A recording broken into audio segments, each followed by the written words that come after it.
Hey friends, it's a no dies, no problem fence edition. So let's build some fences. Let's explore building them without dies in different sizes and have some fun.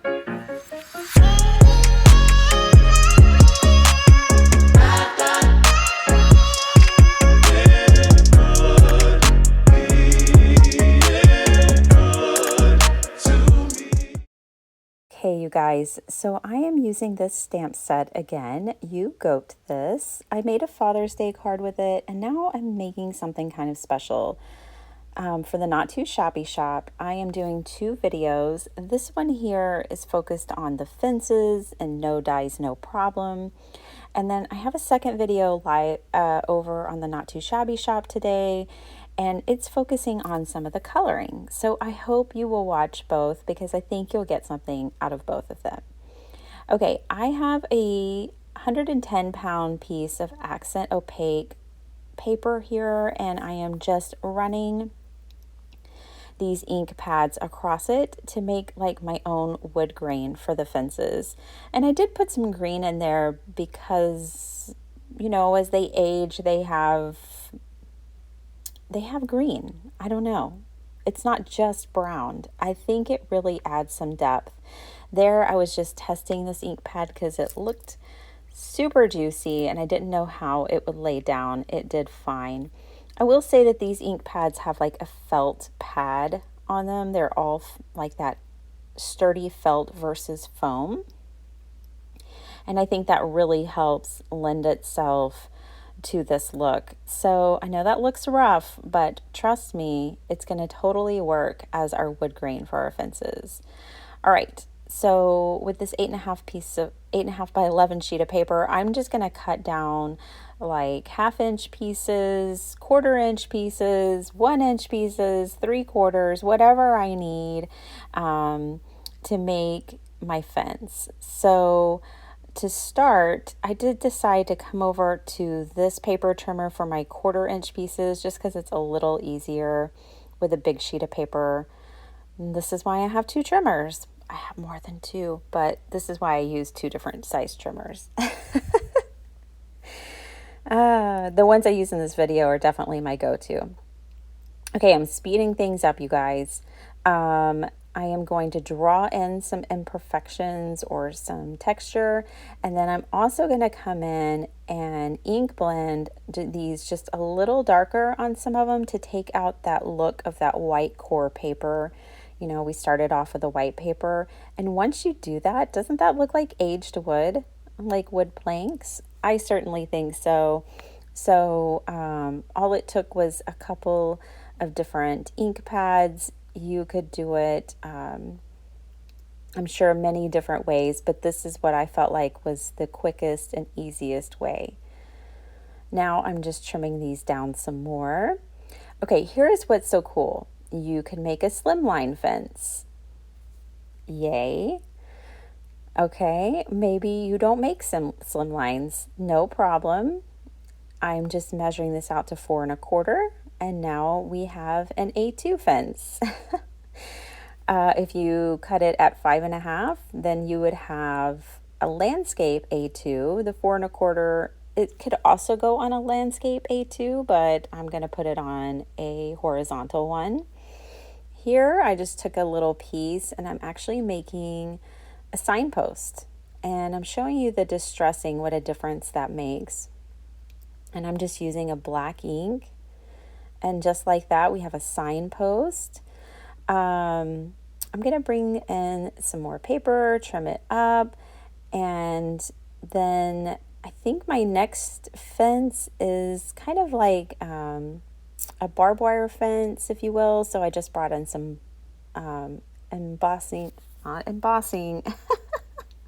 embroidery floss. There it is. And yeah, you could totally make a fence like that. You can make thinner panels like this one if you don't like the big chunky ones, like the ones at the top. And then you could make fence posts that stand up straight. And what I chose to do was distress in ink blend some, but not all, and that way there would be variation. And I kind of alternate them so that you can see variation between them. So I'm just going to eyeball this and trim these down. These were all 1/4 of an inch. And see if you alternate between the white core looking ones and the distressed ones. It really helps them kind of stand out from each other. This totally reminds me of a Sandlot, the movie Sandlot. It reminds me of a Sandlot fence for sure. And just like that, you have a vertical picket, not picket, but you could do a picket fence if you didn't want to do all the coloring. Okay, so I stamped out my images 3 times and I colored them 3 different ways. So my Not Too Shabby video, if y'all go over to the Not Too Shabby shop, I'm going to share a whole lot about coloring and how I approached coloring these images. I'm not going to dive into it here in this video. This video is more focused on our fences, but we are going to make 3 cards together, so that'll be fun. But yeah, in my Not Too Shabby video, it's really just kind of more focused on coloring stamped images and just some different ideas for it. This is how mine turned out. I did not get the dies, and so I'm going to have to sit and hand cut all of these. But I just zone out. I let a video play in the background, and I try to have a good time. All right, this is a no dies, no problem video, so I'm not using dies, you guys. I'm just going to hand cut some grass. I only needed little sections of it, and then I drew out some clouds, and of course, gotta fussy cut those out too. And just redrew some of them. I wanted them puffy. So I have 3 happy little puffy clouds. You guys already know how I do my sky and grass most of the time. And so now I've got that, and I'm kind of arranging my scene here. My little tufts of grass just by the fence posts is all I need, and going between the goats. So I'm going to glue this down. A lot of this I just glued straight to the paper. One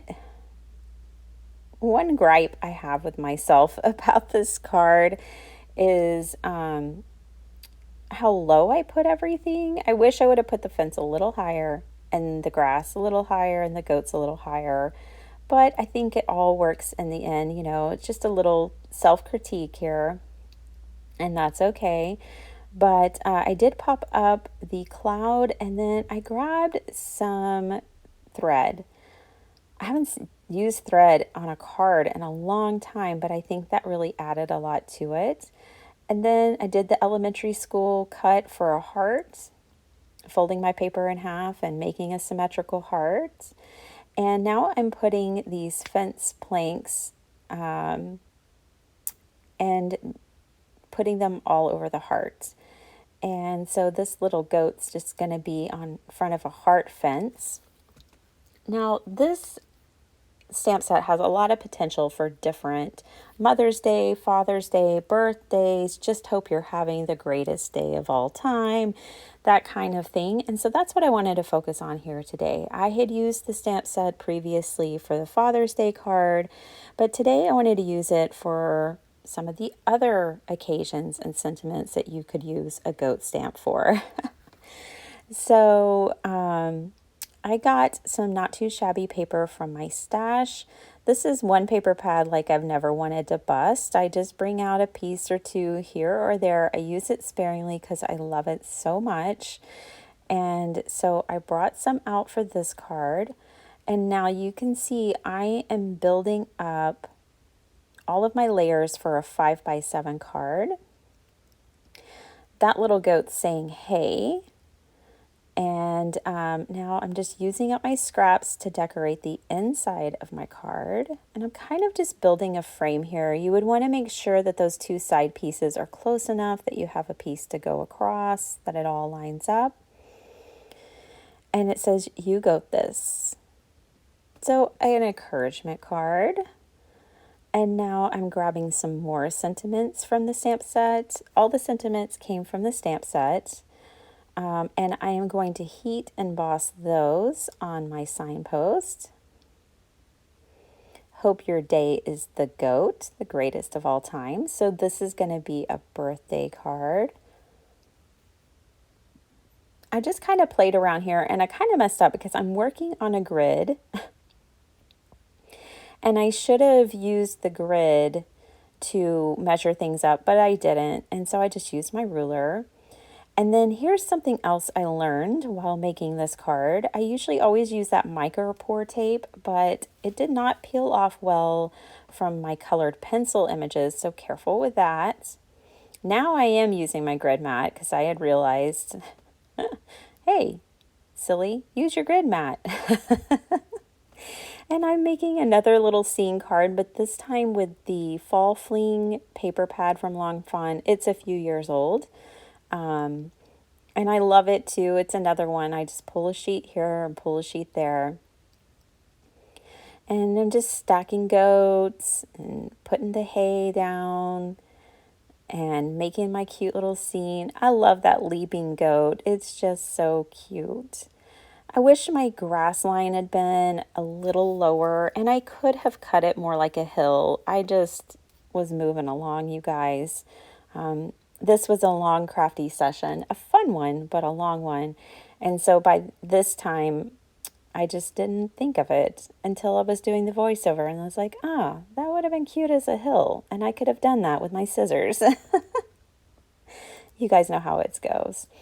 So I did stamp out greatest of all time and happy birthday. And then I brought in another little goat. These are my 3 cards. I added some Nuvo drops or pops of color for the fence. I wanted some rusty, well, they're not really rusty nails, they're patinaed nails. And I love how this came together. I have been exploring this a lot more, you know, using 6x6 paper to fill in a 5x7 card, and it's fun. Here's the first card I made, and this is the one that I put the string behind the cloud. I just thought that that really added like a sense of movement to the card. That was kind of fun, and it's an old style, but oldie but goodie. And you can tell my goats are just a little low on that card. And then this cutie. Oh my goodness. I love it. I love all 3 cards. I hope you do too. Please go check out my video on Not Too Shabby. Go to Not Too Shabby. I checked. The stamp set, I believe, is still in stock. So pick yourself up one if you're interested. I'll leave the link to that down below. Thanks so much for using my affiliates, you guys. It helps me, you know, get a few newbies every once in a while. I hope you have a great day. Bye.